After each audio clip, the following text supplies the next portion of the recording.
আমদানি নির্ভরতা কমাতে কৃষি ও অর্থনীতি গতিশীল করতে দেশের কৃষক ঝুঁকছেন বিদেশি ফল আবাদে।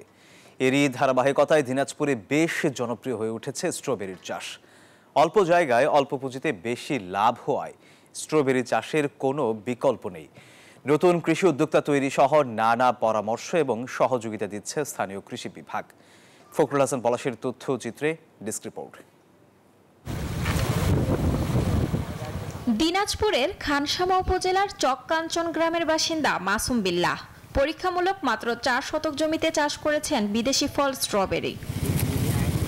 সামান্য জমিতে প্রায় 400 স্ট্রবেরি চারা রোপণ করেন তিনি।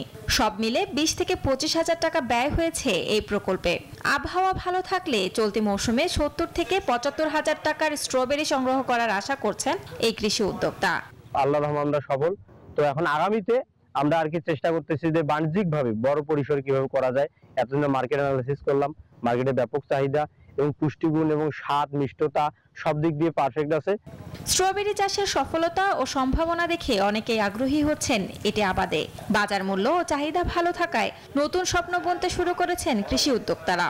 এই চাষটা গোটা বাংলাদেশে ছড়িয়ে দিতে পারি, তাহলে আমাদের আমদানি নির্ভর বা বিদেশ নির্ভরটা কমে যাবে। অনেক সুন্দরভাবে পরিচর্যা করছে এখানে, সে আগামী দিনে আরো ভালোভাবে করুক আমি আশা করি। এই ফলটা আবাদ করে দিলে আমরা একজনকার আবাদ করি, অবশ্য মনটা আমরা আবাদ করে দেখি।